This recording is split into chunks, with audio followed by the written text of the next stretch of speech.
ಎಲ್ರಿಗೂ ನಮಸ್ತೆ. It's Lingaraj Dodmani. Welcome to LM history academy. ಇದು ಎಪಿಸೋಡ್ 1 ಆಗಿರುತ್ತೆ.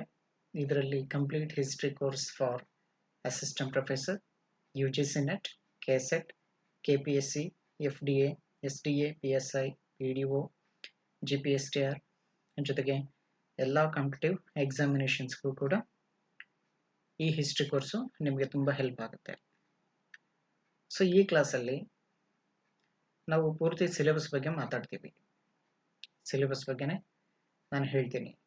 ಸೊ ಅದಕ್ಕಿಂತ ಮೊದಲು ಕೋರ್ಸ್ ರೋಡ್ ಮ್ಯಾಪ್ ಅಂದರೆ ಏನಿರುತ್ತೆ ಎಪಿಸೋಡ್ 1ನಲ್ಲಿ. ಏನ್ಷಿಯಂಟ್ ಇಂಡಿಯನ್ ಹಿಸ್ಟ್ರಿ, ಪ್ರಾಚೀನ ಭಾರತದ ಬಗ್ಗೆ ಮಾತಾಡ್ತೀವಿ. ಆಮೇಲೆ ಮೀಡಿವಲ್ ಇಂಡಿಯನ್ ಹಿಸ್ಟ್ರಿ, ಮಧ್ಯಕಾಲೀನ ಭಾರತದ ಇತಿಹಾಸ. ಮಾಡರ್ನ್ ಇಂಡಿಯನ್ ಹಿಸ್ಟ್ರಿ, ಆಧುನಿಕ ಭಾರತದ ಇತಿಹಾಸ. ಕರ್ನಾಟಕ ಹಿಸ್ಟ್ರಿ, ಕರ್ನಾಟಕದ ಇತಿಹಾಸ ಇರುತ್ತೆ. ವರ್ಲ್ಡ್ ಹಿಸ್ಟ್ರಿ, ವಿಶ್ವದ ಇತಿಹಾಸ. ಆಮೇಲೆ ಹಿಸ್ಟರಿಯೋಗ್ರಫಿ, ಇತಿಹಾಸ ಲೇಖನ ಕಲೆ ಅಂತೇಳಿ ಕರಿತೀವಿ, ಅದು ಕೂಡ ಇರುತ್ತೆ. ಆಮೇಲೆ previous year question papers, PYQ, so ಅದನ್ನು ಕೂಡ ಇಲ್ಲಿ ಡಿಟೇಲ್ಡ್ ಆಗಿ ಎಕ್ಸ್ಪ್ಲೇನ್ ಮಾಡಲಾಗ್ತದೆ. ಜೊತೆಗೆ ಚಾಪ್ಟರ್ ವೈಸ್ MCQs ಮತ್ತು ಪ್ರಾಕ್ಟೀಸ್ ಟೆಸ್ಟ್. ಸೊ ಇವೆಲ್ಲ ಈ ಎಪಿಸೋಡ್ 1ನಲ್ಲಿ ಇರ್ತವೆ ಅಂತ. ಸೊ ಈಗೆಲ್ಲ ಗೊತ್ತಿರುವಂತೆ ಈ ಎಲ್ಲ ಸಿಲೆಬಸ್ನ ಎಲ್ಲ ಎಕ್ಸಾಮ್ಸ್ಗೂ ತುಂಬ ಇಂಪಾರ್ಟೆಂಟ್ ಆಗಿ ಕೇಳ್ತಿರ್ತಾರೆ. ಸೊ ಹಾಗಾಗಿ ಹಿಸ್ಟ್ರಿ ಈ ಕೋರ್ಸನ್ನು ಕಂಪ್ಲೀಟ್ ಆಗಿ ಮಾಡಿಕೊಡೋ ಪ್ರಯತ್ನವನ್ನು ನಾನು ಇಲ್ಲಿ ಮಾಡ್ತಾ ಇದ್ದೇನೆ ಅಂತ. ಸೊ ಈಗ ಯೂನಿಟ್ ವೈಸ್ ನೋಡ್ತಾ ಹೋಗೋಣ. ಫಸ್ಟ್ ಯೂನಿಟ್ 1 ಯಾವುದು ಅಂತಂದರೆ ಇಂಟ್ರೊಡಕ್ಷನ್ ಟು ಹಿಸ್ಟ್ರಿ, ಇತಿಹಾಸಕ್ಕೆ ಪರಿಚಯ ಅಂತ. ಸೊ ಅದರಲ್ಲಿ ನಾವು ಮೀನಿಂಗ್ ಆಫ್ ಹಿಸ್ಟ್ರಿ, ಇತಿಹಾಸದ ಅರ್ಥ ನೋಡ್ತೀವಿ. Nature and scope of history, ಅದರ ಸ್ವರೂಪ ಏನು, ಇತಿಹಾಸದ ಸ್ವರೂಪ ಮತ್ತು ವ್ಯಾಪ್ತಿ, ಅದರ ವ್ಯಾಖ್ಯೆಗಳು ನೋಡ್ತೀವಿ. ಜೊತೆಗೆ ಇಂಪಾರ್ಟೆನ್ಸ್ ಆಫ್ ಹಿಸ್ಟ್ರಿ, ಇತಿಹಾಸದ ಮಹತ್ವ ಏನು, ಯಾಕೆ ಅರ್ಥ ಮಾಡ್ಕೋಬೇಕು ನಾವು. ಈ ಹಿಂದೆ ನಡೆದಂತಹ ಎಲ್ಲ ಘಟನೆಗಳನ್ನು ನಮ್ಮ ಎಕ್ಸಾಮಲ್ಲಿ ಕೇಳುವ ದೃಷ್ಟಿಕೋನದಿಂದ ಅಷ್ಟೇ ಅಲ್ಲದೆ ಇತಿಹಾಸ ವೈಯಕ್ತಿಕವಾಗಿ ನಮ್ಮ ಮೇಲೂ ಕೂಡ ಬೇರೆ ರೀತಿಯ ಪರಿಣಾಮವನ್ನು ಬೀರುತ್ತೆ. ಸೊ ಅದಕ್ಕೆ ನಾವು ಒಂದು ಕಡೆಗೆ ಡಾಕ್ಟರ್ BR ಅಂಬೇಡ್ಕರ್ ಏನು ಹೇಳ್ತಾರೆ ಅಂತಂದರೆ, ಇತಿಹಾಸ ಗೊತ್ತಿಲ್ಲದವನು ಇತಿಹಾಸವನ್ನು ಸೃಷ್ಟಿಸಲಾರ ಅಂತ ಹೇಳ್ತಾರೆ. ಆ ಕಾರಣಕ್ಕೇ ಇಂಪಾರ್ಟೆನ್ಸ್ ಆಫ್ ಹಿಸ್ಟ್ರಿನ ನಾವು ಅರ್ಥ ಮಾಡ್ಕೊಳ್ಳೋದು ತುಂಬ ಮುಖ್ಯ ಆಗುತ್ತೆ ಇಲ್ಲಿ. ಆಮೇಲೆ ಬ್ರಾಂಚಸ್ ಆಫ್ ಹಿಸ್ಟ್ರಿ, ಹಿಸ್ಟ್ರಿಯ ಇತಿಹಾಸದ ಶಾಖೆಗಳು ಅಂತೇಳಿ ಕರಿತೀವಿ. ಸೊ ಅದಕ್ಕೆ ಹೊಂದಿಕೊಂಡಂತೆ ಅನೇಕ ಶಾಖೆಗಳು ಬರ್ತವೆ. ಅದ್ರ ಬಗ್ಗೆ ಕೂಡ ನಾವು ಇಲ್ಲಿ ಡಿಸ್ಕಸ್ ಮಾಡ್ತೀವಿ. ಜೊತೆಗೆ ಸೋರ್ಸಸ್ ಆಫ್ ಹಿಸ್ಟ್ರಿ ಅಂದರೆ ಇತಿಹಾಸಕ್ಕೆ ಬೇಕಾದಂತಹ ಮೂಲ ಆಧಾರಗಳಂತಂದರೆ ಸೊ ನಮಗಿಲ್ಲಿ ಸಾಕಷ್ಟು ಆಧಾರಗಳು ಕಂಡು ಬರ್ತವೆ. ಶಾಸನಗಳಾಗಿರ್ಬೋದು, ಸ್ಮಾರಕಗಳಾಗಿರ್ಬೋದು, ಆಮೇಲೆ ಬರವಣಿಗೆಗಳಾಗಿರ್ಬೋದು, ಸಾಹಿತ್ಯಿಕ ಕೃತಿಗಳಾಗಿರ್ಬೋದು. ಆ ಸಾಹಿತ್ಯಿಕ ಕೃತಿಗಳಲ್ಲಿ ದೇಶೀಯ ವಿದೇಶಿ ಅಂತೇಳಿ 2 ಪ್ರಕಾರವಾಗಿ ವಿಂಗಡಣೆ ಮಾಡಿ ನಾವು ಸೋರ್ಸಸ್ ಅನ್ನು ನೋಡ್ತೀವಿ. ಆಮೇಲೆ ಅವಶೇಷಗಳು ಅಂತೇಳಿ ಕರಿತೀವಿ, ಮಡಿಕೆಗಳು ಬರ್ತವೆ. ಸೊ ಹೀಗೇನೆ ಸಾಕಷ್ಟು ಆಧಾರಗಳು ನಮಗೆ ಒಂದು ದೇಶದ ಇತಿಹಾಸವನ್ನು ನಿರ್ಮಿಸುವಲ್ಲಿ ಪ್ರಮುಖ ಪಾತ್ರವನ್ನು ವಹಿಸ್ತವೆ. ಆ ಇತಿಹಾಸದ ಆಧಾರ ಬಗ್ಗೆ ಮಾತಾಡ್ತೀವಿ. ಡೇಟಿಂಗ್ ಮೆಥಡ್ಸ್ ಅಂದರೆ ಎಕ್ಸ್ಕವೇಷನ್ ಟೈಮಲ್ಲಿ ನಾವೇನು ಉತ್ಖನನ ಮಾಡ್ತೀವಲ್ಲ, ಆ ಟೈಮಲ್ಲಿ ಸಿಕ್ಕಿರ್ತಕ್ಕಂಥ ಏನು ಅವಶೇಷಗಳನ್ನು ಒಂದು ಡೇಟಿಂಗ್ ಮೆಥಡ್ ಅಂತೇಳಿ ಕಾರ್ಬನ್ 14 C14 ಅಂತೇಳಿ ಕರಿತೀವಲ್ಲ, ಆ ಮೆಥಡ್ಗೆ ಒಳಪಡಿಸಿ ಆ ಅವಶೇಷ ಯಾವ ಕಾಲಕ್ಕೆ ಸೇರಿದ್ದು, ಎಷ್ಟು ವರ್ಷ ಹಳೆಯಿದ್ದು ಅಂತೇಳಿ ಸೊ ಡಿಟೇಲ್ಡ್ ಆಗಿ ಅದ್ರ ಬಗ್ಗೆನೇ ನಾವು ಮಾತಾಡ್ತೀವಿ. ಅದನ್ನು ಡೇಟಿಂಗ್ ಮೆಥಡ್ಸ್ ಅಂತೇಳಿ ಕರಿತೀವಿ. ಆಮೇಲೆ ಹಿಸ್ಟೋರಿಕಲ್ ರಿಸರ್ಚ್ ಅಂತಂದರೆ ಇಲ್ಲಿ ಬೇರೆ ಬೇರೆ ವಿದ್ವಾಂಸರುಗಳು ಬರ್ತಾರೆ. ಇತಿಹಾಸ ಸಂಶೋಧಕರು ಅಂತೇಳಿ ಕರಿತೀವಿ, ಸಂಶೋಧನೆ ಅಂತೇಳಿ ಕರಿತೀವಿ. ಇಲ್ಲಿ ಸಾಕಷ್ಟು ವಿದ್ವಾಂಸರು ಬರ್ತಾರೆ, ಅವ್ರ ಬಗ್ಗೆನೂ ಕೂಡ ಮಾತಾಡ್ತೀವಿ. ಇನ್ನು ಯೂನಿಟ್ 2 ಪ್ರೀ ಹಿಸ್ಟೋರಿಕ್ ಇಂಡಿಯಾ, ಇದರಲ್ಲಿ ಸ್ಟೋನ್ ಏಜ್ ಬಗ್ಗೆ ಮಾತಾಡ್ತೀವಿ. ಏಜ್ ಅಂದರೆ ಹಳೆ ಶಿಲಾಯುಗ, ಹಳೆ ಶಿಲಾಯುಗ, ಮಿಸೋಲಿಥಿಕ್ ಯುಗ ಅಂತೇಳಿ ಕರಿತೀವಿ. ಮಿಸೋಲಿಥಿಕ್ ಏಜ್ ಅಂದರೆ ಸೂಕ್ಷ್ಮ ಶಿಲಾಯುಗ ಅಂತೇಳಿ ಕರಿತೀವಿ. ಆಮೇಲೆ ನಿಯೋಲಿಥಿಕ್ ಏಜ್, ನವಶಿಲಾಯುಗ, ಹಾಗೆಯೇ ಚಾಲ್ಕೋಲಿಥಿಕ್ ಏಜ್, ರಾಕ್ ಪೇಂಟಿಂಗ್ಸ್. ಸೊ ಈ ಹಿಂದೆ ಯಾವುದು ಪ್ಯಾಲಿಯೋಲಿಥಿಕ್ ಏಜ್ ಆಗಿರ್ಬೋದು, ಮಿಸೋಲಿಥಿಕ್ ಏಜ್ ಆಗಿರ್ಬೋದು, ನಿಯೋಲಿಥಿಕ್ ಏಜ್ ಆಗಿರ್ಬೋದು. ಈ ಅವಧಿಯಲ್ಲಿ ಮಾನವ ತನ್ನ ಒಂದು ಮನರಂಜನಾತ್ಮಕವಾಗಿ ಕೆಲವೊಂದು ಪೇಂಟಿಂಗ್ಸ್ ಅನ್ನ ಮಾಡಿರ್ತಕ್ಕಂಥ ಹವ್ಯಾಸಗಳನ್ನ ಬೆಳೆಸ್ಕೊಂಡಿರ್ತಾನೆ. ಸೊ ಅವನ್ನ ನಾವು ರಾಕ್ ಪೇಂಟಿಂಗ್ಸ್ ಅಂತೇಳಿ, ಕಲ್ಲಿನ ಮೇಲೆ ಕೆಲವೊಂದು ಕೆತ್ತಿದಾನೆ. ಆ ರೀತಿಯ ಪ್ರಾಣಿಗಳ ಚಿತ್ರಗಳಾಗಿರ್ಬೋದು, ಮಡಿಕೆಗಳ ಚಿತ್ರಗಳಾಗಿರ್ಬೋದು, ಬೇಟೆ ಆಡ್ತಕ್ಕಂಥ ಚಿತ್ರ ಆಗಿರ್ಬೋದು, ಈ ರೀತಿಯ ಸಾಕಷ್ಟು ಪೇಂಟಿಂಗ್ಸ್ ನಮಗೆ ಸಿಗ್ತವೆ. ಅವನ್ನ ರಾಕ್ ಪೇಂಟಿಂಗ್ಸ್ ಅಂತೇಳಿ ಕರಿತೀವಿ. ಅದ್ರ ಬಗ್ಗೆ ನೋಡ್ತೀವಿ. ಅರ್ಲಿ ಹ್ಯೂಮನ್ ಲೈಫ್ ಅಂತಂದ್ರೆ ಇಲ್ಲಿ ಪ್ಯಾಲಿಯೋಲಿಥಿಕ್, ಮೆಸೋಲಿಥಿಕ್ ಮತ್ತು ನಿಯೋಲಿಥಿಕ್, ಈ ಅವಧಿಯಲ್ಲಿ ಮನುಷ್ಯ ಹೇಗಿದ್ದ, ಅವನ ಆಹಾರ ಕ್ರಮ ಏನು, ಅವನ ಜೀವನ ಕ್ರಮ ಏನು, ಅವನು ಬಳಸ್ತಕ್ಕಂಥ ಆಯುಧಗಳು ಯಾವ್ಯಾವು, ಯಾವ ರೀತಿಯಾಗಿದ್ವು, ಆಕಾರ ಏನು. ಸೊ ಹೀಗೆ ಅರ್ಲಿ ಹ್ಯೂಮನ್ ಲೈಫ್ ಹೇಗಿತ್ತು, ಅವನ ಜೀವನ ಹೇಗಿತ್ತು ಅನ್ನೋದನ್ನು ಕೂಡ ನಾವು ಡಿಟೇಲ್ಡ್ ಆಗಿ ಈ ಚಾಪ್ಟರ್ಲಿ ಕಲಿತಾ ಹೋಗ್ತೀವಿ. ಇನ್ನು chapter 3, Indus valley civilisation. So ಜಗತ್ತಿನ ಪ್ರಪ್ರಥಮ ನಾಗರಿಕತೆಗಳ ಸಾಲಿನಲ್ಲಿ ನಮ್ಮ ಇಂಡಸ್ ವ್ಯಾಲಿ ಸಿವಿಲೈಸೇಷನ್, ಸಿಂಧು ನಾಗರಿಕತೆ ಕೂಡ ಒಂದಾಗಿರ್ತದೆ. ಇದರಲ್ಲಿ ಈ ಯೂನಿಟ್ ಅಲ್ಲಿ ಡಿಸ್ಕವರಿ ಅಂದ್ರೆ ಯಾರು ಕಂಡುಹಿಡಿದ್ರು ಇಂಡಸ್ ವ್ಯಾಲಿ ಸಿವಿಲೈಸೇಷನ್. ಈ ಇಂಡಸ್ ವ್ಯಾಲಿ ಸಿವಿಲೈಸೇಷನ್ ನಾವು ಹರಪ್ಪ ನಾಗರಿಕತೆ ಕೂಡ ಅಂತೇಳಿ ಕೂಡ ನಾವು ಇದನ್ನ ಕರಿತೀವಿ. ಇದನ್ನ ಯಾರು ಕಂಡುಹಿಡಿದ್ರು ಅದನ್ನ ನೋಡ್ತೀವಿ. ಆಮೇಲೆ ಇಂಪಾರ್ಟೆಂಟ್ ಸೈಟ್ಸ್ ಅಂತಂದ್ರೆ ಉತ್ಖನನದ ಆಧಾರದ ಮೇಲೆ ನಿವೇಶನಗಳು, ಉತ್ಖನನದ ಆಧಾರದ ಮೇಲೆ ಅನೇಕ ನಿವೇಶನಗಳು ಸಿಗ್ತವೆ. ಸರಿಸುಮಾರು ಎಷ್ಟಪ್ಪ ಅಂತಂದ್ರೆ 1500 ನಿವೇಶನಗಳು ಸಿಗ್ತವೆ. ಅದರಲ್ಲಿ ಎಲ್ಲವೂ ಭಾರತದಲ್ಲಿ ಸಿಕ್ಕಿಲ್ಲ. ಕೆಲವೊಂದಿಷ್ಟು ಪಾಕಿಸ್ತಾನ ಮತ್ತು ಭಾರತದಲ್ಲಿ, ಈ ಎರಡನ್ನೂ ಸೇರಿ ಒಟ್ಟಾರೆಯಾಗಿ 1500 ನಿವೇಶನಗಳು ಸಿಕ್ಕಿದವೆ ಅಂದ್ರೆ ನಿಮಗೆ ಗೊತ್ತಾಗುತ್ತೆ. ಆಮೇಲೆ ಟೌನ್ ಪ್ಲಾನಿಂಗ್, ನಗರ ಯೋಜನೆ ಅಂತ ಕರಿತೀವಿ. ಸೊ ಇದರಲ್ಲಿ ಅವರು ನಗರ ಯೋಜನೆ ಹೇಗಿತ್ತು, ಮನೆಗಳ ವಿನ್ಯಾಸ ಹೇಗಿತ್ತು, ರಸ್ತೆಗಳು ಹೇಗಿದ್ವು, ಕಟ್ಟಡಗಳ ವಿನ್ಯಾಸ ಹೇಗಿತ್ತು, ಆಮೇಲೆ ಒಳಚರಂಡಿ ವ್ಯವಸ್ಥೆ, ಉಗ್ರಾಣಗಳು. ಸೊ ಈ ರೀತಿ ಎಲ್ಲ ಅಂಶಗಳು ಇಲ್ಲಿ ನಮಗೆ ಕಾಣಿಸುತ್ತವೆ. ಅದನ್ನ ಇಲ್ಲಿ ಚರ್ಚೆ ಮಾಡ್ತೀವಿ. ಆಮೇಲೆ ಎಕಾನಮಿ, ಆರ್ಥಿಕ ವ್ಯವಸ್ಥೆ ಹೇಗಿತ್ತು, ಆ ಆರ್ಥಿಕ ವ್ಯವಸ್ಥೆನ ಯಾವ ರೀತಿ ಅವರು ಬಳಸ್ತಾ ಇದ್ರು, ಅಂದ್ರೆ ಟ್ರೇಡ್ ಆಗಿರ್ಬೋದು, ವ್ಯಾಪಾರ ಆಗಿರ್ಬೋದು, ವಾಣಿಜ್ಯ ಆಗಿರ್ಬೋದು. ಆ ವ್ಯಾಪಾರ ವಾಣಿಜ್ಯಕ್ಕೆ ಅನೇಕ ರೀತಿಯ ಮುದ್ರೆಗಳನ್ನು ಬಳಸ್ಕೊಂಡಿದ್ದನ್ನ ನಾವು ಕಾಣ್ಬೋದು. ಆ ಮುದ್ರೆಗಳು ಮೆಸೊಪೊಟೇಮಿಯಾ ನಾಗರಿಕತೆಯಲ್ಲಿ ಬೇರೆ ಬೇರೆ ರೀತಿಯ ಅಲ್ಲಿ ಸಿಕ್ಕಿದವೆ. ಅಂದ್ರೆ ಸೊ ಮೆಸೊಪೊಟೇಮಿಯಾ ನಾಗರಿಕತೆ ಜೊತೆಗೆ ಈ ಇಂಡಸ್ ವ್ಯಾಲಿ ಸಿವಿಲೈಸೇಷನ್, ಸಿಂಧು ನಾಗರಿಕತೆ ಜನರು ಅವ್ರ ಜೊತೆ ಒಡನಾಟವನ್ನು ಹೊಂದಿದ್ರು ಅಂತ ಗೊತ್ತಾಗುತ್ತೆ ನಮಗೆ ಅಂತ ಆ ಮುದ್ರೆಗಳ ಸಹಾಯದಿಂದ ಅದನ್ನ ನೋಡ್ತೀವಿ. ಆಮೇಲೆ ಸೊಸೈಟಿ, ಸಮಾಜ ಹೇಗಿತ್ತು, ಅಲ್ಲಿ ಅವರ ಮನೋರಂಜನೆಗಳೇನು. ಸೊ ಈ ರೀತಿಯ ಅವರ ಸಮಾಜವನ್ನು ಕುರಿತು ನಾವು ಚರ್ಚೆ ಮಾಡ್ತೀವಿ.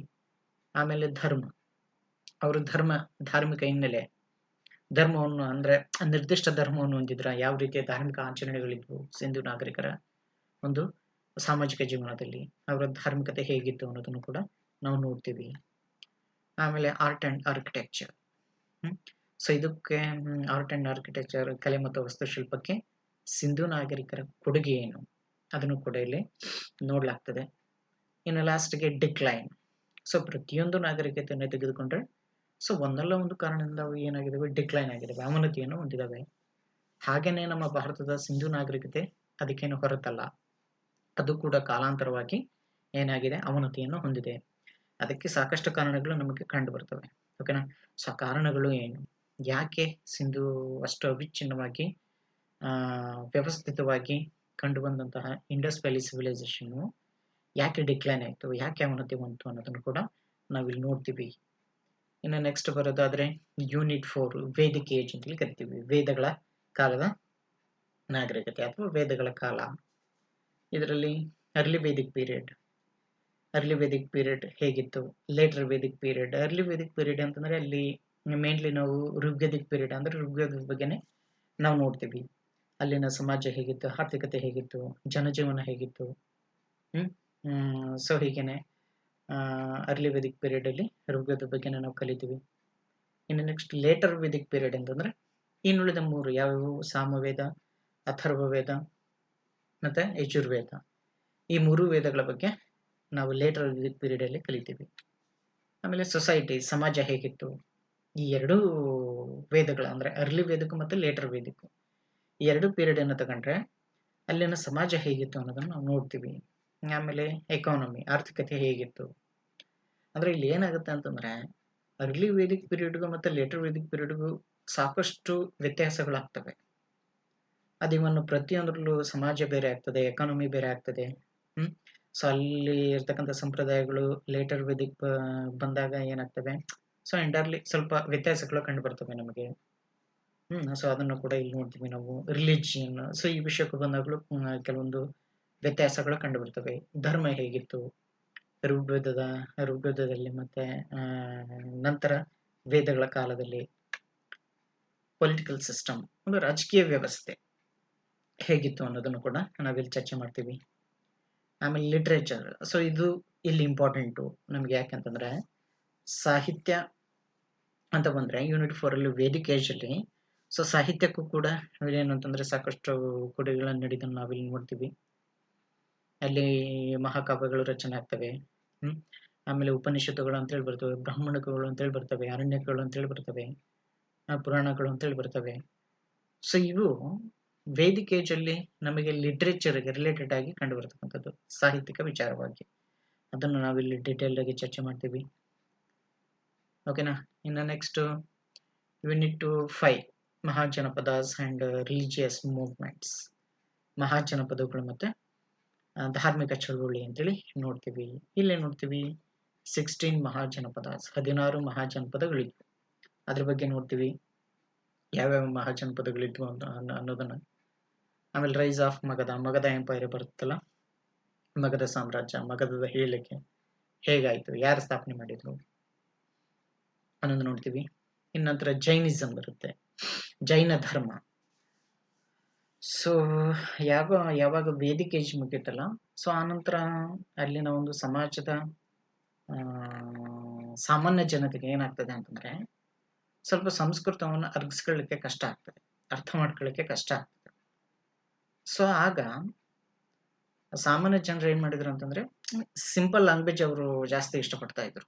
ಅಂದ್ರೆ ಬೇರೊಂದು ಕಡೆಗೆ ಅವರು ಮುಖ ಮಾಡಿದ್ರು ಅಂತ ಅರ್ಥ. ಅಂದ್ರೆ ಇನ್ ದ ಸೆನ್ಸ್ ಏನಪ್ಪಾ ಅಂತಂದ್ರೆ ಸಂಸ್ಕೃತ ಕರೆಕ್ಟಾಗಿ ಅರ್ಥ ಆಗ್ತಿರ್ಲಿಲ್ಲ, ಆ ಮಂತ್ರಗಳು ಶ್ಲೋಕಗಳ ಅರ್ಥ ಆಗಲ್ಲ. ಯಾಕಂದ್ರೆ ಸಾಮಾನ್ಯ ಜನತೆ ಸಂಸ್ಕೃತ ಗೊತ್ತಿಲ್ಲ, ಓದಿಲ್ಲ. ಸೊ ಆ ಕಾರಣಕ್ಕೇನೆ ಅದರಲ್ಲಿ ಏನ್ ಅಡಗಿದೆ, ಅದರ ತತ್ವ ಏನು, ಮಹತ್ವ ಏನು ಒಂದು ಕೂಡ ಗೊತ್ತಿರಲಿಲ್ಲ. ಸೊ ಹಾಗಿದ್ದಾಗ ಸೊ ಅದು ಒಂಥರ ಕಬ್ಬಿಣದ ಕಡಲೆಯಾಗಿ ಮಾರ್ಪಾಡಾಗುತ್ತೆ. ಅಂತಹ ಸಂದಿಗ್ಧ ಪರಿಸ್ಥಿತಿಯಲ್ಲಿ ಸಾಮಾನ್ಯ ಜನರು ಬೇರೆ ಧರ್ಮಗಳತ್ತ ಅಂದ್ರೆ ಜೈನಿಸಮು, ಬುದ್ಧಿಸಮು ಆ ಕಡೆಗೆ ಮುಖ ಮಾಡ್ತಾರೆ. ಅದನ್ನು ಕೂಡ ಇಲ್ಲಿ ನೋಡ್ತೀವಿ. ಇನ್ನು ಬುದ್ಧಿಸಮು, ಗೌತಮ ಬುದ್ಧ ಸ್ಥಾಪನೆ ಮಾಡಿರ್ತಕ್ಕಂಥ ಬೌದ್ಧ ಧರ್ಮದ ಬಗ್ಗೆ, ಅಲ್ಲಿ ಅಷ್ಟಾಂಗ ಮಾರ್ಗ, ಅವನ ತತ್ವಗಳೇನು, ಸೊ ಯಾವ ರೀತಿಯ ಜೀವನವನ್ನು ಅವನು ಅನುಸರಿಸಿದ, ಧರ್ಮಚಕ್ರ ಪ್ರವರ್ತನ ಅಂತೇಳಿ ಕರಿತೀವಿ. ಸೊ ಇದನ್ನೆಲ್ಲ ನಾವು ಬುದ್ಧಿಸಮ್ ಅಲ್ಲಿ ನೋಡ್ತೀವಿ. ಆಮೇಲೆ ಜೈನಿಸಮ್ ಅಲ್ಲಿ 24ನೇ ತೀರ್ಥಂಕರನಾದಂತಹ ಯಾರು, ವರ್ಧಮಾನ ಮಹಾವೀರ, ಅವನು ಜೈನಿಸಮ್ ಅನ್ನ ಸ್ಥಾಪನೆ ಮಾಡ್ತಾನೆ. ಅಲ್ಲಿ 24 ತೀರ್ಥಂಕರು ಬರ್ತಾರೆ. ಓಕೆನಾ. ಅವ್ರ ಬಗ್ಗೆ ಒಂದು ಸ್ವಲ್ಪ ನೋಡ್ತೀವಿ. ಅಲ್ಲಿ ತ್ರಿರತ್ನಗಳು ಬರ್ತವೆ. ಮಹಾವೀರ ಕೊಟ್ಟಂತಹ ಕೊಡುಗೆ ಏನು, ಅವನ ತತ್ವಗಳೇನು. ಆಮೇಲೆ ಇಲ್ಲಿ ಬುದ್ಧಿಸಮ್ ಅಲ್ಲಿ ಬೌದ್ಧ ಸಭೆಗಳು, ಮಹಾಸಭೆಗಳು ನಡೀತವೆ, ಸಂಗೀತ ಅಂತೇಳಿ ಕರಿತೀವಿ. ಸೊ ಅವುಗಳನ್ನು ಕೂಡ ನಾವಿಲ್ಲಿ ಚರ್ಚೆ ಮಾಡ್ತೀವಿ. ಆಮೇಲೆ ರಿಲಿಜಿಯಸ್ ರಿಫಾರ್ಮ್ಸ್, ಧಾರ್ಮಿಕ ಸುಧಾರಣೆಗಳು, ಯಾವೆಲ್ಲ ರೀತಿಯ ಧಾರ್ಮಿಕ ಸುಧಾರಣೆಗಳಾದವು, ಜನರು ಸೊ ಇವರ ಬೋಧನೆಗಳಿಗೆ ಒಳಗಾದ್ರ, ಆಕರ್ಷಿತರಾದ್ರ, ಬದಲಾದ್ರ ಅನ್ನೋದನ್ನ ಕೂಡ ನಾವಿಲ್ಲಿ ಡೀಟೇಲ್ಡ್ ಆಗಿ ನೋಡ್ಬೇಕಾಗತ್ತೆ ಅಂತ. Then come to the unit 6 Mauryan empire, ಮೌರ್ಯ ಸಾಮ್ರಾಜ್ಯ. ಓಕೆನಾ. ಇಲ್ಲಿ ಈ ಮೌರ್ಯ ಸಾಮ್ರಾಜ್ಯ ಸ್ಥಾಪಕನಾದಂತಹ ಚಂದ್ರಗುಪ್ತ ಮೌರ್ಯ, ಈ ಚಂದ್ರಗುಪ್ತ ಮೌರ್ಯ ಮೌರ್ಯನ್ ಸಾಮ್ರಾಜ್ಯವನ್ನು ಅಥವಾ ಮೌರ್ಯ ಸಾಮ್ರಾಜ್ಯವನ್ನು ಸ್ಥಾಪನೆ ಮಾಡುವಲ್ಲಿ ವಿಶಿಷ್ಟ ಪಾತ್ರ ವಹಿಸಿದಂತಹ ಇನ್ನೊಬ್ಬ ಚಂದ್ರಗುಪ್ತನ ಪ್ರಧಾನಮಂತ್ರಿ ಯಾರು ಅಂತಂದ್ರೆ ಚಾಣಕ್ಯ ಅಥವಾ ಕೌಟಿಲ್ಯ ಅಂತ ಹೇಳಿ ಕರಿತೀವಿ. ಅವನ ಸಹಾಯದಿಂದ ಚಂದ್ರಗುಪ್ತ ಮೌರ್ಯ ಏನ್ ಮಾಡ್ತಾನಪ್ಪ ಅಂತಂದ್ರೆ ಮೌರ್ಯ ಸಾಮ್ರಾಜ್ಯವನ್ನು ಸ್ಥಾಪನೆ ಮಾಡ್ತಾನೆ. ಇವನ್ ನಂತರ ಬಿಂದುಸಾರ ಆಡಳಿತಕ್ಕೆ ಬರ್ತಾನೆ, ಇವನ್ ಬಗ್ಗೆ ನೋಡ್ತೀವಿ. ಆಮೇಲೆ ಮೌರ್ಯ ಸಾಮ್ರಾಜ್ಯದ ಏನು ಅತ್ಯಂತ ಪ್ರಖ್ಯಾತ ದೊರೆ ಅಶೋಕ, ಸೊ ಇವನ್ ಬಗ್ಗೆ ನೋಡ್ತೀವಿ. ಆಡಳಿತ ನೋಡ್ತೀವಿ, ಮೌರ್ಯ ಆಡಳಿತ ಹೇಗಿತ್ತು, ಯಾವೆಲ್ಲ ರೀತಿಯ ಆಡಳಿತವನ್ನು ಅವರು ಕೊಟ್ಟರು. ಆಮೇಲೆ ಅಶೋಕನ ಎಡಿಕ್ಟ್ಸ್, ಸೊ ಇಲ್ಲಿ ಇಂಪಾರ್ಟೆಂಟ್ ಅಶೋಕನ ಎಡಿಕ್ಟ್ಸ್, ಅಶೋಕನ ಶಾಸನಗಳು ಅಂತ ಕರಿತೀವಿ. ಅಲ್ವಾ. ಸೊ ಹಾಗಾಗಿ for the first time in India Ashoka ಏನ್ ಮಾಡ್ತಾನೆ ಅಂತಂದ್ರೆ ಶಾಸನಗಳನ್ನು ಹೊರಡಿಸ್ತಾನೆ. ಸೊ ಹಾಗಾಗಿ ಅಶೋಕನನ್ನ ಶಾಸನಗಳ ಪಿತಾಮಹ ಅಂತೇಳಿ ಕರಿತೀವಿ. ಜೊತೆಗೆ ಇವನ ಶಾಸನಗಳನ್ನು ಓದಿದಂತಹ ಭೇದಿಸಿದಂತಹ ಕೀರ್ತಿ ಯಾರಿಗೆ ಸಲ್ಲುತ್ತಪ್ಪ ಅಂತಂದ್ರೆ ಜೇಮ್ಸ್ ಪ್ರಿನ್ಸೆಪ್ 1837ರಲ್ಲಿ ಪ್ರಪ್ರಥಮ ಬಾರಿಗೆ ಅಶೋಕನ ಶಾಸನಗಳನ್ನು ಓದುವಲ್ಲಿ ಯಶಸ್ವಿ ಆಗ್ತಾನೆ ಅವನು, ಅಲ್ವಾ. ಸೊ ಆ ಬಗ್ಗೆ ನೋಡ್ತೀವಿ. ಸೊಸೈಟಿ ಅಂಡ್ ಎಕಾನಮಿ, ಸಾಮಾಜಿಕತೆ ಮತ್ತು ಆರ್ಥಿಕತೆ ನೋಡ್ತೀವಿ. ಮೌರ್ಯ ಸಾಮ್ರಾಜ್ಯದಲ್ಲಿ ಸಮಾಜ ಹೇಗಿತ್ತು, ಎಕಾನಮಿ ಹೇಗಿತ್ತು, ಅಲ್ಲಿ ಮೆಗಾಸ್ಥಾನಿಸ್ನ ಇಂಡಿಕಾ ಗ್ರಂಥ ನಮಗೊಂದು ಪ್ರಮುಖ ಆಧಾರವಾಗಿ ಇಲ್ಲಿ ಕಾಣಸಿಗುತ್ತೆ ನಮಗೆ. ಇನ್ನು ಡಿಕ್ಲೈನ್, ಮೌರ್ಯ ಸಾಮ್ರಾಜ್ಯ ಯಾಕೆ ಅವನತಿ ಹೊಂದಿತು, ನಂತರ ಬಂದಂತಹ ಉತ್ತರಾಧಿಕಾರಿಗಳು ಅಷ್ಟು ಸಮರ್ಥವಾಗಿ ಆಡಳಿತವನ್ನು ಮಾಡ್ಲಿಕ್ಕೆ ಆಗಲಿಲ್ಲ. ಓಕೆನಾ. ಸೊ ಹಾಗಾಗಿ ಇನ್ನೂ ಅನೇಕ ಕಾರಣಗಳಿಂದ ಮೌರ್ಯ ಸಾಮ್ರಾಜ್ಯ ಏನಾಗುತ್ತೆ, ಡಿಕ್ಲೈನ್ ಆಗುತ್ತೆ, ಅವನತಿಯನ್ನು ಹೊಂದುತ್ತೆ. ಅದರಲ್ಲಿ ನಾವು ಚರ್ಚೆ ಮಾಡ್ತೀವಿ. And then come to the Unit 7, Post Mauryan India, ಮೌರ್ಯರ ನಂತರದ ಭಾರತ ಅಂತ. ಆ ನಂತರದಲ್ಲಿ ಏನೆಲ್ಲ ಬದಲಾವಣೆಗಳಾಗ್ತವೆ, ಯಾವೆಲ್ಲ ರಾಜಮನೆತನಗಳು ಆಳ್ವಿಕೆಗೆ ಬರ್ತವೆ ಅನ್ನೋದನ್ನು ನಾವು ನೋಡ್ತೀವಿ. ಅದರಲ್ಲಿ ಒಂದನೇದಾಗಿ ಶುಂಗರ್ ಅಂತೇಳಿ ಕರಿತೀವಿ. ನಂತರ ಕಣ್ವರು ಅಂತೇಳಿ ಕರಿತೀವಿ. ಆಮೇಲೆ ಇಂಡೋ ಗ್ರೀಕ್ಸ್. ಇಂಡೋ ಗ್ರೀಕರು ಬರ್ತಾರೆ. ಗ್ರೀಕರು ಭಾರತದ ಮೇಲೆ ದಾಳಿ ಮಾಡಿ ಭಾರತದ ಮೇಲೆ ತಮ್ಮದೇ ಆದಂತಹ ಪ್ರಭಾವನ ಬೀರುವಲ್ಲಿ ಯಶಸ್ವಿ ಆಗ್ತಾರೆ. ಜೊತೆಗೆ ಶಕರು ಅಂತೇಳಿ ಕರಿತೀವಿ, ಅವ್ರು ಬರ್ತಾರೆ. ಕುಶಾಣಾಸ್. ಕುಶಾಣರು ಕೂಡ ಏನ್ ಮಾಡ್ತಾರೆ ಅಂತಂದ್ರೆ ಮೌರ್ಯರ ನಂತರದಲ್ಲಿ ಆಳ್ವಿಕೆಯನ್ನು ಮಾಡ್ತಾರೆ.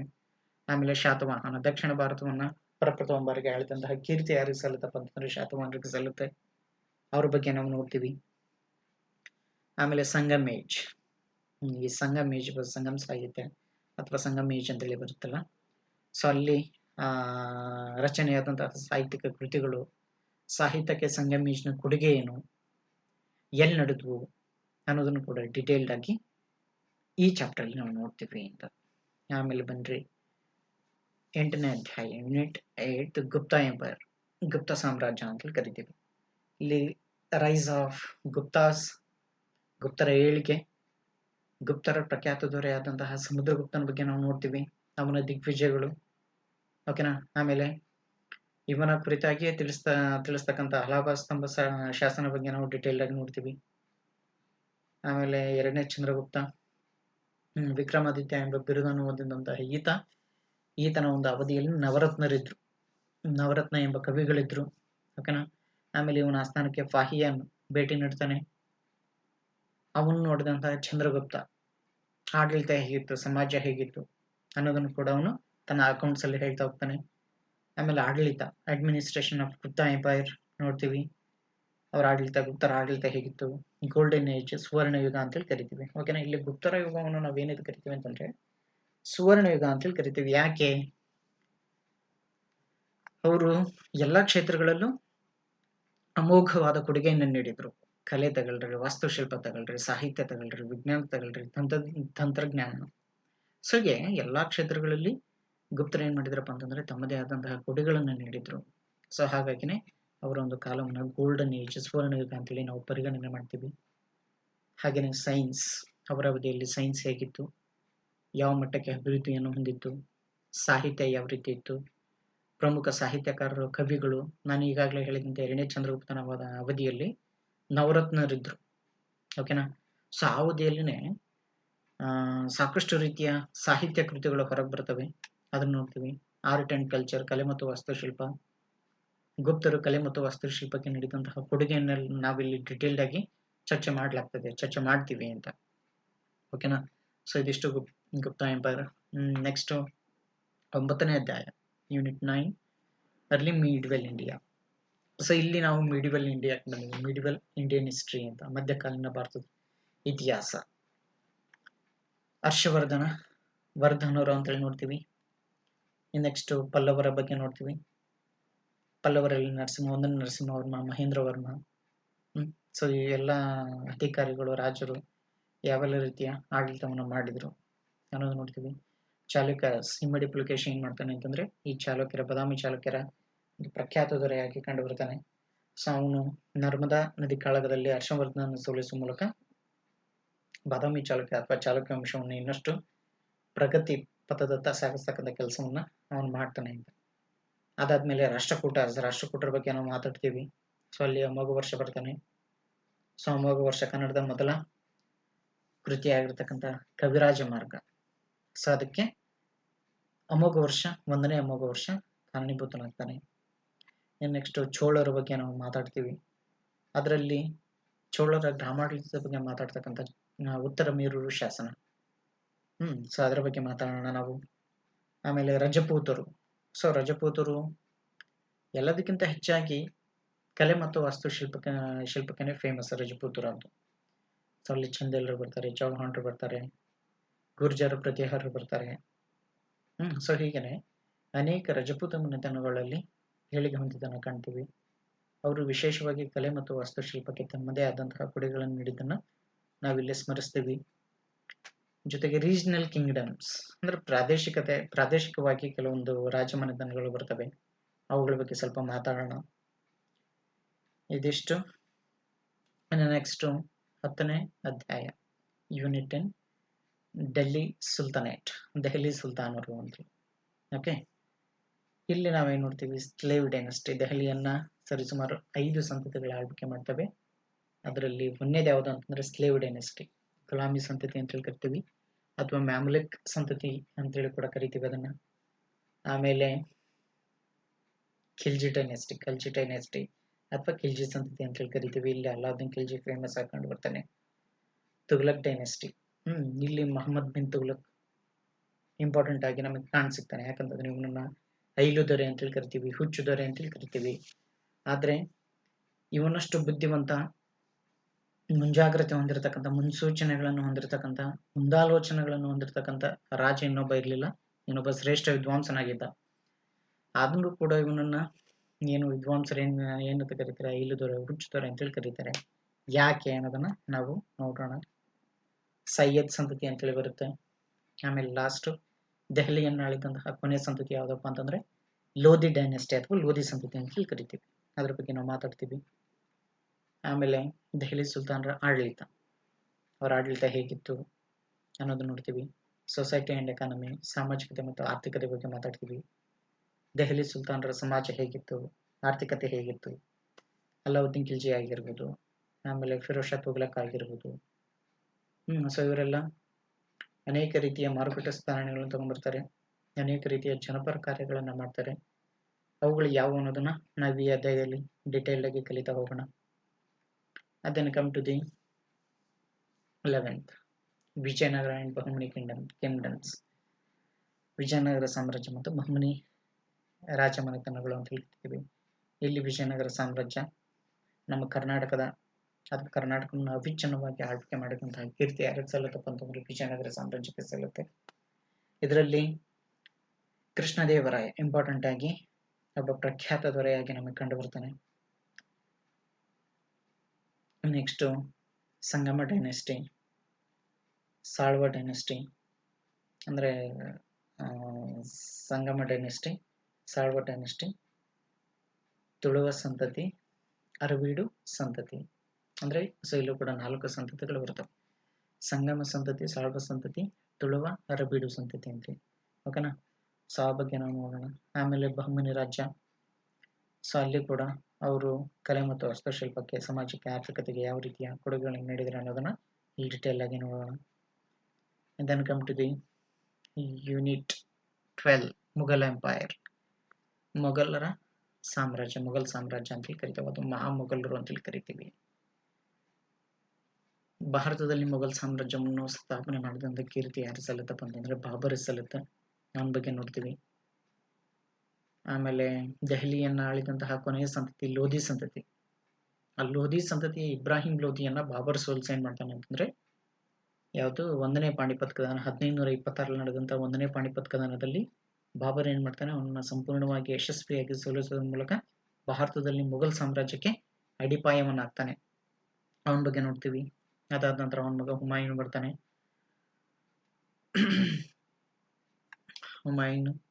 ಆಮೇಲೆ Akbar the great. Akbar the great ಬಗ್ಗೆ ನೋಡ್ತೀವಿ. ಸೊ ಅವನು ಧಾರ್ಮಿಕವಾಗಿ ಅವನ ಆಡಳಿತ ಹೇಗಿತ್ತು, ಅವನು ಯಾವೆಲ್ಲ ರೀತಿಯ ಆಡಳಿತವನ್ನು ಮಾಡಿದ, ಪ್ರಜೆಗಳಿಗೆ ಯಾವೆಲ್ಲ ರೀತಿಯ ಆಡಳಿತವನ್ನು ಕೊಟ್ಟ, ಆಮೇಲೆ ಧಾರ್ಮಿಕವಾಗಿ ಒಂದು ಹೊಸ ಧರ್ಮವನ್ನೇ ಅವನು ಸ್ಥಾಪನೆ ಮಾಡ್ತಾನೆ. ಸುಲ್ಹಿ ಕುಲ್ ಅಂದ್ರೆ ವಿಶ್ವ ಶಾಂತಿಯನ್ನು ಪ್ರಮುಖ ತತ್ವವನ್ನಾಗಿರ್ತಕ್ಕಂಥ ದೀನಿ ಇಲಾಹಿ ಎಂಬ ಧರ್ಮವನ್ನು ಸ್ಥಾಪನೆ ಮಾಡ್ತಾನೆ. ಆ ಪ್ರಚಾರ ಹೇಗಿತ್ತು, ಅದರ ತತ್ವಗಳೇನಾಗಿದ್ವು, ಯಾರೆಲ್ಲ ಅದಕ್ಕೆ ಭಾಗವಹಿಸಿದ್ರು, ಅದನ್ನ ನೋಡೋಣ ನಾವು. ಆಮೇಲೆ ನಂತರ ಜಹಾಂಗೀರ್ ಅಧಿಕಾರಕ್ಕೆ ಬರ್ತಾನೆ. ಜಹಾಂಗೀರ್ ಚಿತ್ರಕಲೆಗೆ ಫೇಮಸ್. ಸೊ ಅದರಲ್ಲಿ ಚಿಕಣಿ ಚಿತ್ರ ಶಿಲ್ಪಕಲೆ ಅಂತೇಳಿ ಬರುತ್ತೆ, ಅದಕ್ಕೇನೆ ಫೇಮಸ್ಸು. ಹಿಮನಾವತಿಯಲ್ಲಿ ಚಿತ್ರಕಲೆ ಜಾಸ್ತಿ ಅಭಿವೃದ್ಧಿ ಹೊಂದುತ್ತೆ. ಇನ್ನು ನೆಕ್ಸ್ಟ್ ಶಹಜಹಾನ್, ಮೊಘಲರ ವಾಸ್ತುಶಿಲ್ಪದ ಸುವರ್ಣಯುಗ ಅಂತೇಳಿ ಕರಿತೀವಿ ನಾವು. ಯಾವ ಅವಧಿಯನ್ನ? ಶಹಜಹಾನ್ ಅವಧಿಯನ್ನ. ಸೌಧಗಳ ನಿರ್ಮಾಪಕ ಅಂತೇಳಿ ಕರಿತೀವಿ. ಅವನ ಬಗ್ಗೆ ಒಂದು ಸ್ವಲ್ಪ ನೋಡೋಣ. ಆಮೇಲೆ ಔರಂಗಜೇಬ್. ಸೊ ಔರಂಗಜೇಬ್ ಏನ್ ಮಾಡ್ತಾನೆ ಅಂತಂದ್ರೆ, ಬಾಬರಿಂದ ಶಹಜಹಾನ್ವರೆಗೂ ಏನ್ ಮೊಘಲ್ ಸಾಮ್ರಾಜ್ಯವನ್ನು ಕಟ್ಟಿದ್ರಲ್ಲ, ವಿಚ್ಛಿನ್ನವಾಗಿ ಕಟ್ಟಿದ್ರಲ್ಲ, ಎಲ್ಲಾ ರೀತಿಯಿಂದಲೂ ಕೂಡ ಕಲೆ ಮತ್ತು ವಾಸ್ತುಶಿಲ್ಪ, ಸಾಹಿತ್ಯ, ಆಡಳಿತ, ಸಮಾಜ, ಆರ್ಥಿಕತೆ, ಸೊ ಹೀಗೆ ಎಲ್ಲ ಒಂದು ಕ್ಷೇತ್ರಗಳಲ್ಲಿ ಕಟ್ಟಿದಂತಹ ಮೊಘಲ್ ಸಾಮ್ರಾಜ್ಯವನ್ನ ತನ್ನ ಆಡಳಿತದ ಮೂಲಕ ಔರಂಗಜೇಬ್ ಏನ್ ಮಾಡ್ತಾನೆ ಅಂತಂದ್ರೆ, ತನ್ನ ವಿವಿಧ ನೀತಿಗಳ ಮೂಲಕ ಅದನ್ನೆಲ್ಲ ಸ್ವಲ್ಪ ಏನು ಸೈಡ್ ಇರ್ತಕ್ಕಂಥ ಕೆಲಸವನ್ನು ಮಾಡ್ತಾನೆ. ಅಂದ್ರೆ ಅಸಮರ್ಥ ದೊರೆ ಅಂತೇಳಿ ಕೂಡ ಕರಿಬಹುದು. ಅಡ್ಮಿನಿಸ್ಟ್ರೇಷನ್, ಮೊಘಲರ ಒಂದು ಆಡಳಿತ ಹೇಗಿತ್ತು ಅದನ್ನ ನೋಡ್ತೀವಿ. ಕಲೆ ಮತ್ತು ವಾಸ್ತುಶಿಲ್ಪ, ಅದು ಇಂಪಾರ್ಟೆಂಟು ಮೊಘಲರಲ್ಲಿ, ಅದನ್ನು ಕೂಡ ನೋಡ್ತೀವಿ. ಸೊ ಇದೆಷ್ಟು Mughal empire. Next modern India, ಆಧುನಿಕ ಭಾರತದ ಇತಿಹಾಸ. ಸೊ ಇದರಲ್ಲಿ ಅಡ್ವೆಂಟ್ ಆಫ್ ಯುರೋಪಿಯನ್ಸ್, ಭಾರತಕ್ಕೆ ಯುರೋಪಿಯನ್ನರ ಆಗಮನ. ಸೊ ಯುರೋಪಿಯನ್ನರು ಭಾರತಕ್ಕೆ ಹೇಗೆ ಬಂದ್ರು, ಯಾಕೆ ಬಂದ್ರು, ಅದಕ್ಕೆ ರೀಸನ್ ಏನು, ಯಾರ್ಯಾರು ಬಂದ್ರು, ಸೊ ಅದನ್ನೆಲ್ಲ ಡಿಟೇಲ್ಡ್ ಆಗಿ ನೋಡ್ತೀವಿ. ಬ್ರಿಟಿಷ್ ಎಕ್ಸ್ಪೆನ್ಷನ್ ಅಂತ ಹೇಳ್ಕೊಡ್ತೀವಿ. ಅಂದ್ರೆ ಬ್ರಿಟಿಷರ ವಿಸ್ತರಣಾ ನೀತಿ. ಅಂದ್ರೆ ಅವರು ಸೊ ಆರಂಭದಲ್ಲಿ ಕರ್ನಾಟಕ ಯುದ್ಧಗಳಿಂದ ಆರಂಭಿಸಿದಂತಹ ಬ್ರಿಟಿಷರು ಸರಿಸುಮಾರು 1947ರವರೆಗೂ ಭಾರತದಲ್ಲಿ ಇದ್ಕೊಂಡು ಭಾರತವನ್ನ ಎಲ್ಲಾ ರೀತಿಯಿಂದಲೂ ಸುಧಾರಣೆ ಮಾಡ್ತೀವಿ ಅನ್ನೋ ನಿಟ್ಟಿನಲ್ಲಿ ಅವರು ಎಕ್ಸ್ಪ್ಲಾಯ್ಟ್ ಮಾಡಿದ್ದನ್ನು ನಾವಿಲ್ಲಿ ನೋಡ್ತೀವಿ. ಓಕೆನಾ, ಹಂತ ಹಂತವಾಗಿ. ಆಮೇಲೆ ನೆಕ್ಸ್ಟ್ ರಿವೋಲ್ಟ್ ಆಫ್ 1857, 1857ರ ಮಹಾದಂಗೆ ಅಂತೇಳಿ ಕರಿತೀವಿ. ಪ್ರಪ್ರಥಮ ಸ್ವಾತಂತ್ರ್ಯ ಸಂಗ್ರಾಮ ಅಂತ ಹೇಳಿ ಕರಿತೀವಿ ಇದನ್ನ. ಓಕೆನಾ, ಅದ್ರ ಬಗ್ಗೆ ನಾವು ಡಿಟೇಲ್ಡ್ ಆಗಿ ಅಲ್ಲಿ ಕಾರಣಗಳು, ಪರಿಣಾಮಗಳು, ಅದರ ಸ್ವರೂಪ ಹೇಗಿತ್ತು, ದಂಗೆ ಹರಡುವಿಕೆ, ನಾಯಕತ್ವವನ್ನು ಯಾರು ಎಲ್ಲೆಲ್ಲಿ ವಹಿಸಿದ್ರು, ಆಮೇಲೆ ವಿಫಲತೆ ಆಗುತ್ತೆ, ವಿಫಲತೆಗೆ ಕಾರಣಗಳೇನು, ಇದರಿಂದ ಏನಾಗುತ್ತೆ ಅನ್ನೋದನ್ನು ಕೂಡ ನಾವು ಇಲ್ಲಿ ಡಿಟೇಲ್ಡ್ ಆಗಿ ನೋಡ್ತೀವಿ. Social and religious reform movements, ಸಾಮಾಜಿಕ ಮತ್ತು ಧಾರ್ಮಿಕ ಸುಧಾರಣಾ ಚಳುವಳಿಗಳು ಅಂತೇಳಿ ಬರ್ತವೆ. ಸೊ ಇಲ್ಲಿ ರಾಜಾರಾಮ್ ಮೋಹನ್ ರಾಯ್ ಬರ್ತಾರೆ, ಸ್ವಾಮಿ ದಯಾನಂದ ಸರಸ್ವತಿ ಅಂತ ಹೇಳಿ ಬರ್ತಾರೆ, ಸ್ವಾಮಿ ವಿವೇಕಾನಂದ ಅಂತ ಬರ್ತಾರೆ. ಸೊ ಹೀಗೆ ಅನೇಕ ಸಾಮಾಜಿಕ ಧಾರ್ಮಿಕ ಸುಧಾರಣಾ ಚಳುವಳಿಗಳು ಇಲ್ಲಿ ನಡೀತವೆ, ಅವುಗಳ ಬಗ್ಗೆ ನಾವು ಮಾತಾಡ್ತೀವಿ. ಇಂಡಿಯನ್ ನ್ಯಾಷನಲ್ ಕಾಂಗ್ರೆಸ್, INC ಸ್ಥಾಪನೆ ಆಗುತ್ತೆ 1885ರಲ್ಲಿ. ಆಮೇಲೆ ಗಾಂಧಿಯನ್ನರ ಸೊ ಗಾಂಧಿ ಯುಗ ಅಂತ ಹೇಳಿ ಕರಿತೀವಿ. ಎಲ್ಲಿ 1919ರಿಂದ 1947ರವರೆಗೆ ಆ ಯುಗವನ್ನು ಗಾಂಧಿ ಯುಗ ಅಂತ ಹೇಳಿ ಕರಿತೀವಿ. ಸೊ ಆ ಅವಧಿಯಲ್ಲಿ ಸಾಕಷ್ಟು ಚಳುವಳಿಗಳು ನಡೀತವೆ. ಭಾರತವನ್ನು ಬ್ರಿಟಿಷರಿಂದ ಹೇಗಾದ್ರೂ ಮಾಡಿ ಏನು ಮುಕ್ತಗೊಳಿಸ್ಬೇಕನ್ನೋ ನಿಟ್ಟಿನಲ್ಲಿ ಬೇರೆ ರೀತಿಯ ಎಲ್ಲ ರೀತಿಯ ಚಳುವಳಿಗಳನ್ನ ಅವ್ರು ಏನ್ ಮಾಡ್ತಾರೆ ಅಂತಂದ್ರೆ ಅಧಿಕೃತವಾಗಿ ಅನುಷ್ಠಾನಕ್ಕೆ ತಗೊಂಡ್ಬರ್ತಾರೆ. ಆಮೇಲೆ ಫ್ರೀಡಮ್ ಮೂವ್ಮೆಂಟ್ ಅಂದ್ರೆ ಸ್ವಾತಂತ್ರ್ಯ ಚಳುವಳಿ ಅಂತ ಹೇಳಿ ಕರಿತೀವಿ. ಈ ನಿಟ್ಟಿನಲ್ಲಿ ಸಾಕಷ್ಟು ಚಳುವಳಿ, ಅನೇಕ ನಾಯಕರು ಭಾಗಿಯಾಗ್ತಾರೆ. ಅದರಲ್ಲಿ ಮಹಾತ್ಮ ಗಾಂಧೀಜಿದು ಒಂದು ಪ್ರಮುಖ ಪಾತ್ರ ಅಂತ ಹೇಳ್ಬೋದು. ಆಮೇಲೆ ಸುಭಾಷ್ ಚಂದ್ರ ಬೋಸ್, ಸರ್ದಾರ್ ವಲ್ಲಭಾಯ್ ಪಟೇಲು, ಜವಾಹರ್ಲಾಲ್ ನೆಹರು, ಆಮೇಲೆ ಡಾಕ್ಟರ್ BR ಅಂಬೇಡ್ಕರ್. ಸೊ ಹೀಗೇನೆ ಸಾಕಷ್ಟು ಘಟನೆಗಳು ನಡೀತವೆ ಇಲ್ಲಿ, ಅದನ್ನ ನಾವು ನೋಡೋಣ. ಆಮೇಲೆ ಲಾಸ್ಟ್ಗೆ ಇಂಡಿಪೆಂಡೆನ್ಸ್ ಅಂಡ್ ಪಾರ್ಟಿಷನ್. ಸೊ ಲಾಸ್ಟ್ಗೆ ಭಾರತ ಮತ್ತು ಪಾಕಿಸ್ತಾನ ಅಂತೇಳಿ ಎರಡು ದೇಶಗಳಾಗಿ ಬೇರೆ ಬೇರೆ ಮಾಡಲಾಗ್ತದೆ. ಆಮೇಲೆ ಸ್ವಾತಂತ್ರ್ಯ ಸಿಗುತ್ತೆ, ಅದ್ರ ಬಗ್ಗೆ ನಾವು ಮಾತಾಡ್ತೀವಿ. ಕರ್ನಾಟಕ ಹಿಸ್ಟ್ರಿ, ಅದ್ರ ಜೊತೆಗೆ ಕರ್ನಾಟಕ ಹಿಸ್ಟ್ರಿನೂ ಕೂಡ ನೋಡ್ಬೇಕು. ಯಾಕಂದ್ರೆ ಇತ್ತೀಚಿನ ಒಂದು ಕಾಂಪಿಟೇಟಿವ್ ಎಕ್ಸಾಮ್ ನಲ್ಲಿ ಕರ್ನಾಟಕ ಹಿಸ್ಟ್ರಿನೂ ಕೂಡ ಕಡೆಗಣಿಸೋ ಹಾಗಿಲ್ಲ. ಇದ್ರ ಮೇಲೂ ಕೆಲವೊಂದು ಕ್ವಶನ್ಸ್ ಕೇಳ್ತಾರೆ. ಓಕೆನಾ, ಸೊ ಅದರಲ್ಲಿ ಕದಂಬರ ಬಗ್ಗೆ ನಾವು ಮಾತಾಡೋಣ. ಆಮೇಲೆ ಗಂಗರು, ಕದಂಬರು, ಗಂಗರು, ಚಾಲುಕ್ಯಾಸ್ ಬಗ್ಗೆ, ನಮ್ಮ ರಾಷ್ಟ್ರಕೂಟರ ಬಗ್ಗೆ ನಾವು ಮಾತಾಡೋಣ. ಆಮೇಲೆ ಹೊಯ್ಸಳರು, ವಿಜಯನಗರ ಸಾಮ್ರಾಜ್ಯ, ಮೈಸೂರಿನ ಒಡೆಯರು, ಹೈದರಲಿ, ಟಿಪ್ಪು ಸುಲ್ತಾನು, ಯೂನಿಫಿಕೇಶನ್ ಆಫ್ ಕರ್ನಾಟಕ, ಕರ್ನಾಟಕದ ಏಕೀಕರಣ. ಸೊ ಎಲ್ಲ ಅಂಶಗಳು ನಾವು ಆಗ್ಲೇ ಇಲ್ಲಿ ಭಾರತದ ಇತಿಹಾಸದಲ್ಲಿ ರಾಷ್ಟ್ರಕೂಟ ನೋಡ್ತೀವಿ, ಚಾಲುಕ್ಯಸ್ ನೋಡ್ತೀವಿ, ವಿಜಯನಗರ ಎಂಪೈರ್ ನೋಡ್ತೀವಿ. ಸೊ ಅಲ್ಲಿ ಅಲ್ದೇ ಇಲ್ಲಿನೂ ಕೂಡ ನಾವು ಸ್ವಲ್ಪ ಡಿಟೇಲ್ಡ್ ಆಗಿ ನೋಡ್ಬೇಕಾಗುತ್ತೆ ಅಂತ. ಇನ್ನು ವರ್ಲ್ಡ್ ಹಿಸ್ಟ್ರಿ ಇದನ್ನು ಕೂಡ ಕಡೆಗಣಿಸಕ್ಕಾಗಲ್ಲ, ಇದ್ರ ಮೇಲೂ ಕ್ವಶನ್ಸ್ ಕೇಳ್ತಾರೆ. ಸೊ ಹಾಗಾಗಿ ಇದ್ರ ಮೇಲೆ ಸ್ವಲ್ಪ ಫೋಕಸ್ ಮಾಡಿದ್ರೆ ಒಳ್ಳೆಯದು ಅಂತ. ಇಲ್ಲಿ ರಿನೈಸನ್ಸ್, ಪುನರುಜ್ಜೀವನ ಕಾಲ, ರಿಫಾರ್ಮೇಷನ್, ಅಮೇರಿಕನ್ ರಿವಲ್ಯೂಷನ್, ಅಮೇರಿಕಾ ಕ್ರಾಂತಿ ಅಂತ ಕರಿತೀವಿ, ಫ್ರೆಂಚ್ ಕ್ರಾಂತಿ ಅಂತ ಕರಿತೀವಿ, ಇಂಡಸ್ಟ್ರಿಯಲ್ ರೆವಲ್ಯೂಷನ್, ಕೈಗಾರಿಕಾ ಕ್ರಾಂತಿ, ಇಂಗ್ಲೆಂಡ್ನಲ್ಲಾದಂತಹ ಕೈಗಾರಿಕಾ ಕ್ರಾಂತಿ ಬಗ್ಗೆ ನಾವು ಮಾತಾಡ್ತೀವಿ, ರಷ್ಯಾ ಕ್ರಾಂತಿ ಅಂತೇಳಿ, ಓಕೆನಾ. ಆಮೇಲೆ 1ನೇ ಜಾಗತಿಕ ಮಹಾಯುದ್ಧ, ಅದಕ್ಕೆ ಕಾರಣಗಳೇನು, ಪರಿಣಾಮಗಳೇನು, ಅದರ ಪರಿಣಾಮವಾಗಿ ಏನಾಗುತ್ತೆ, 2ನೇ ಜಾಗತಿಕ ಮಹಾಯುದ್ಧ, ಸೊ ಅದು ಯಾವಾಗ, ಇದರಲ್ಲಿ ಯಾವ್ಯಾವ ರಾಷ್ಟ್ರಗಳು ಭಾಗಿಯಾಗಿದ್ವಿ, ಅದರ ಒಂದು ಭಯಾನಕ ಪರಿಣಾಮಗಳು ಏನಾದವು ಅನ್ನೋದನ್ನು ಕೂಡ ಇಲ್ಲಿ ಮಾತಾಡ್ತೀವಿ. ಕೋಲ್ಡ್ ವಾರ್, ಶೀತಲ ಸಮರ ಯಾರಿಗೆ, ಯಾಕೆ, ಆಗಿನ ಒಂದು ಜಾಗತಿಕ ಪರಿಸ್ಥಿತಿ ಹೇಗಿತ್ತು ಅನ್ನೋದನ್ನು ಕೂಡ ನಾವಿಲ್ಲಿ ನೋಡ್ತೀವಿ. ಆಮೇಲೆ ಯುನೈಟೆಡ್ ನೇಷನ್ಸ್, ರಾಷ್ಟ್ರಸಂಘ, ವಿಶ್ವಶಾಂತಿಗೋಸ್ಕರ ಒಂದು ಉದ್ದೇಶದಿಂದ ಸ್ಥಾಪನೆ ಆದಂತಹ ಯುನೈಟೆಡ್ ನೇಷನ್ಸ್ ವಿಶ್ವಸಂಸ್ಥೆ ಅಂತ ಹೇಳಿ ಕರಿತೀವಲ್ಲ. ಸೊ ಇದು ಕೂಡ ಏನ್ ಮಾಡುತ್ತೆ ಅಂತಂದ್ರೆ ಜಗತ್ತಿನಲ್ಲಿ ಮತ್ತೊಂದು 3ನೇ ಯುದ್ಧ ನಡಿಬಾರ್ದು ಅನ್ನೋ ಉದ್ದೇಶಕ್ಕೆ ಸ್ಥಾಪನೆ ಆಗುತ್ತೆ. ಸೊ ಅದರ ಸಾಧನೆಗಳು, ವಿಶ್ವಸಂಸ್ಥೆ ಸಾಧನೆಗಳೇನು ಅನ್ನೋದನ್ನು ಕೂಡ ನಾವಿಲ್ಲಿ ಡೀಟೇಲ್ಡ್ ಆಗಿ ನೋಡ್ತೀವಿ, ಓಕೆನಾ. ನೆಕ್ಸ್ಟ್ ಹಿಸ್ಟರಿಯೋಗ್ರಫಿ, ಇತಿಹಾಸ ಲೇಖನ ಕಲೆ ಅಂತೇಳಿ ಕರಿತೀವಿ. ಸೊ ಇದ್ರ ಮೇಲೆ ಕೆಲವೊಂದು ಕ್ವಶನ್ಸ್ ಕೇಳ್ತಾರೆ, ಎಸ್ಪೆಷಲಿ ಇಲ್ಲಿ ಜಿಸಿನೆಟ್ ಆಗಿರ್ಬೋದು, ಕೆಸೆಟ್ ಆಗಿರ್ಬೋದು, ಅಸಿಸ್ಟೆಂಟ್ ಪ್ರೊಫೆಸರ್ ಆಗಿರ್ಬೋದು. ಸೊ ಈ ಹಂತದಲ್ಲಿ ಈ ಹಿಸ್ಟರಿಯೋಗ್ರಫಿ ಮೇಲೆ ಕ್ವಶನ್ಸ್ ಕೇಳ್ತಾರೆ. ಸೊ ಇಲ್ಲಿನೂ ಕೂಡ ಮೀನಿಂಗ್ ಆಫ್ ಹಿಸ್ಟರಿಯೋಗ್ರಫಿ, ಇತಿಹಾಸ ಕಲೆ, ಲೇಖನ ಕಲೆ ಅಂದ್ರೆ ಏನು ಅಂತ ನೋಡ್ತೀವಿ. ಸ್ಕೂಲ್ಸ್ ಆಫ್ ಹಿಸ್ಟ್ರಿ, ಇತಿಹಾಸದ ಶಾಲೆಗಳಂತೇಳಿ ನೋಡ್ತೀವಿ. ಹಿಸ್ಟೋರಿಕಲ್ ಮೆಥಡ್ಸ್, ಐತಿಹಾಸಿಕ ಒಂದು ಯೋಜನಾ ಪದ್ಧತಿಗಳೇನು, ಮೆಥಡ್ಸ್ ಯಾವ ರೀತಿ ಇದಾವೆ ಹಿಸ್ಟಾರಿಕಲ್ ಆಗಿ, ರಿಸರ್ಚ್ ಮೆಥಡಾಲಜಿ ಮತ್ತು ಮೆಥಡಾಲಜಿ ಬಗ್ಗೆ ಮಾತಾಡ್ತೀವಿ ನಾವು. ಫೇಮಸ್ ಹಿಸ್ಟೋರಿಯನ್ಸ್, ಪ್ರಮುಖ ಇತಿಹಾಸಕಾರರು.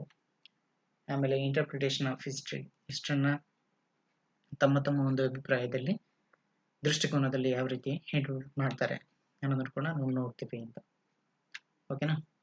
ಸೊ ಇಲ್ಲಿ ಏನ್ ಸಿಗುತ್ತೆ ನಿಮಗೆ ಅಂದ್ರೆ ಒಟ್ಟಾರೆಯಾಗಿ ಈ ಹಿಸ್ಟ್ರಿ ಕೋರ್ಸ್ ಕಂಪ್ಲೀಟ್ ಕೋರ್ಸ್ ಅಂತ ಹೇಳಿದ್ನಲ್ಲ, ಸೊ ಇಲ್ಲಿ ಏನ್ ಸಿಗುತ್ತೆ, concept based learning, concept based ಏನಿರುತ್ತಲ್ಲ, ಸೊ ಅದನ್ನ ನಾನು ಇಲ್ಲಿ ಹೇಳ್ಕೊಡ್ತೇನೆ ನಿಮಗೆ. ಜೊತೆ ಚಾಪ್ಟರ್ ವೈಸ್ ನೋಟ್ಸ್, ನಾನು ಹೆಂಗೆ ಚಾಪ್ಟರ್ ಹೇಳ್ಕೊಂತ ಬರ್ತೀನಲ್ಲ ಡೀಟೇಲ್ಡ್ ಆಗಿ, ಅದ್ರ ನೋಟ್ಸ್ ನೀವು ತಗೋಬಹುದು, ಅಥವಾ ಸಿಗುತ್ತೆ ನಿಮಗೆ. High quality PPT high quality ಇರ್ತವೆ. ಆಮೇಲೆ MCQs, ಸೊ ಎಷ್ಟು ಸಾಧ್ಯ ಆಗ್ತದಲ್ಲ ಅಷ್ಟು MCQsನ ಬಿಡಿಸೋ ಪ್ರಯತ್ನ ಮಾಡ್ತೀನಿ ನಾನು. ಪ್ರೀವಿಯಸ್ ಇಯರ್ ಕ್ವಶನ್ಸ್ ಅಂದ್ರೆ ಹೋದ ವರ್ಷ ಹಿಸ್ಟ್ರಿ ಮೇಲೆ ಅಸಿಸ್ಟೆಂಟ್ ಪ್ರೊಫೆಸರ್, UGC ನೆಟ್ಟು, KSET, PDO, FDA, SDA, so ಎಲ್ಲ ಎಕ್ಸಾಮ್ಸ್ಗಳಲ್ಲಿ ಹಿಸ್ಟ್ರಿ ರಿಲೇಟೆಡ್ ಆಗಿ ಯಾವ ರೀತಿಯ ಕ್ವಶನ್ಸ್ಗಳನ್ನು ಕೇಳಿದ್ದಾರೆ. PYQ ಬಿಡಿಸ್ತೀನಿ ನಾನು. ಆಮೇಲೆ ರಿವಿಷನ್ ಸೆಷನ್ಸ್ ಅಂದ್ರೆ ಚಾಪ್ಟರ್ ವೈಸ್ ಅನ್ನ ರಿವಿಷನ್ ಮಾಡ್ತಕ್ಕಂಥ ಪ್ರಯತ್ನವನ್ನು ಮಾಡೋಣ. ಎಕ್ಸಾಮ್ ಸ್ಟಡೀಸ್ ಅಂದ್ರೆ ಹಿಸ್ಟ್ರಿಯನ್ನ ಎಕ್ಸಾಮ್ ಪರ್ಪಸ್ಲಿ ಹೆಂಗೆ ನಾವು ಎದುರಿಸ್ಬೇಕು, ಯಾವ ಸ್ಟ್ರಾಟಜಿಯನ್ನು ಬಳಸಬೇಕು ನಾವು, ಯಾವ ತಂತ್ರಗಳನ್ನು ಬಳಸಬೇಕು, ಯಾವ ಟ್ರಿಕ್ಕನ್ನು ಯೂಸ್ ಮಾಡಬೇಕು ಅನ್ನೋದನ್ನು ನಾವಿಲ್ಲಿ ನೋಡೋಣ. ಎಸ್, ಲಾಸ್ಟ್ಗೆ thank you and subscribe to LM history academy ಅಂತ. ಸೊ ಅದು ಎಪಿಸೋಡ್ 1. ಸೊ ಇದಕ್ಕೆ ನೀವು ಇಲ್ಲಿಂದನೇ ಸ್ಟಾರ್ಟ್ ಆಗುತ್ತೆ, ಎಲ್ಲ ಪೂರ್ತಿ ಡೀಟೇಲ್ಡ್ ಆಗಿ ನಾನು ಸಿಲೆಬಸ್ ಕೊಟ್ಟಿದ್ದೀನಿ. ಈ ಸಿಲೆಬಸ್ ಕೊಟ್ಟಿದ್ದ ಪ್ರಕಾರನೇ ಎಲ್ಲ ಪಾಠಗಳು ಆರಂಭ ಆಗ್ತವೆ, ಅದರಲ್ಲಿ ಏನು ಡೌಟ್ ಇಟ್ಕೊಬೇಡ್ರಿ, ಓಕೆನಾ. ಎಲ್ಲ ಕೋರ್ಸ್ ಮುಗಿಸ್ಕೊಡೋ ಜವಾಬ್ದಾರಿ ನಂದಾಗಿರುತ್ತೆ. ಜೊತೆಗೆ PYQ ಇರ್ತವೆ, MCQs ಇರ್ತವೆ, ಡೌಟ್ ಕ್ಲಿಯರಿಂಗ್ ಇರ್ತವೆ. ಸೊ A to Z ಎಷ್ಟು ಸಾಧ್ಯ ಆಗ್ತದಲ್ಲ ಅಷ್ಟು ನಾನು ಕೋರ್ಸ್ ಮುಗಿಸಿ ಕೊಡ್ತಕ್ಕಂಥ ಪ್ರಯತ್ನವನ್ನು ನಾನು ಇಲ್ಲಿ ಮಾಡ್ತೇನೆ. Learn history, build concepts, crack competitive exams, ಓಕೆನಾ. ಸೊ ತುಂಬ ಚೆನ್ನಾಗಿ ಕಲೀರಿ, ಕ್ಲಾಸನ್ನೆಲ್ಲ ಜಾಯ್ನ್ ಆಗಿರಿ, ಲೈಕ್ ಮಾಡಿರಿ, ಶೇರ್ ಮಾಡಿರಿ, ಸಬ್ಸ್ಕ್ರೈಬ್ ಮಾಡಿರಿ, ಸಪೋರ್ಟ್ ಮಾಡಿರಿ. Okay, yes, thank you.